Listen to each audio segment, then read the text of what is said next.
Hi hello నమస్తే. నేను మీ Kaundinya. CID charge sheet ఒక కల్పిత సినిమా కథలాగా ఉంది అంటుంది ముంబై నటి కాదంబరి జత్వాని. అసలు ఆమె ఏం మాట్లాడింది, ఏం చేయబోతుంది, తన తదుపరి చర్యలు ఎలాగా ఉండబోతున్నాయి అనేది ఈ వీడియోలో తెలుసుకునే ప్రయత్నం చేద్దాం.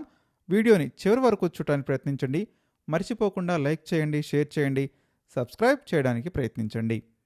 నాపై సిఐడి దాఖలు చేసిన అభియోగ పత్రం తప్పుల తడగ్గా ఉంది. అందులో ఎలాంటి ఆధారాలు లేకుండా పలు ఆరోపణలు చేశారు. అవన్నీ అవాస్తవాలు. ఇది నన్ను తీవ్రంగా మానసిక వేదన గురిచేసింది అని ముంబై నటి కాదంబరి జత్వాని పేర్కొనడం జరిగింది. ఆమె బుధవారం నాడు మీడియాకు ఒక లేఖను విడుదల చేశారు. ఛార్జ్ షీట్లోని అంశాలు కల్పిత కథలాగా ఉన్నాయి. ఫిర్యాది కుక్కల విద్యాసాగర్ కంపెనీలకు ప్రమోషన్ కోసం చేసిన ఈవెంట్కు సంబంధించిన డబ్బును మాత్రమే నా బ్యాంకు ఖాతాకు బదిలీ చేశారు. అలా బదిలీ అయిన 4.5 లక్షలను బెదిరించి వసూలు చేసినట్లుగా చూపారు. 1.32 కోట్లకు సంబంధించి ఎక్కడా ఆధారాలు లేవు. దీన్ని తప్పుగా చూపించారు. విద్యాసాగర్ నేర చరిత్ర తెలుసుకొని నేను పెళ్లి ప్రతిపాదనను తిరస్కరించడం జరిగింది. దాన్ని మనసులో పెట్టుకొని నన్ను వేధించారు. సాక్షుల స్టేట్మెంట్లను కూడా సిఐడి తప్పుగా చిత్రీకరించింది.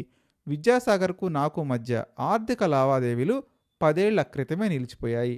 అయినా ఈ కేసులో నన్ను బలిపశువును చేశారు. నన్ను ఈ కేసులో ఇరికించేందుకే ఫోర్జరీ భూపత్రాలను సృష్టించారు. ఆధారాలు లేని ఈ ఆరోపణలు నాకు కోలుకోలేని నష్టం కలిగిస్తున్నాయని కాదంబరి జత్వాని కన్నీటి పర్యంతమయ్యారు. నిజంగా కాదంబరి జత్వాని చెప్పినట్టు ఈ కేసులో ఆమెను ఫ్రేమ్ చేసే ప్రయత్నాలు జరుగుతున్నాయా, లేక కుక్కల విద్యాసాగరే ఇందులో కల్ప్రిట్గా ఉన్నాడా? ఎవరు చెప్పేది నిజం? ఒక ప్రభుత్వం జత్వానీని అరెస్ట్ చేస్తుంది, మరొక ప్రభుత్వం జత్వానీని విడిచిపెట్టింది. ఇప్పుడు మళ్ళీ జత్వానీనే అసలైన నిందితురాలు అని తెలియజేస్తుంది.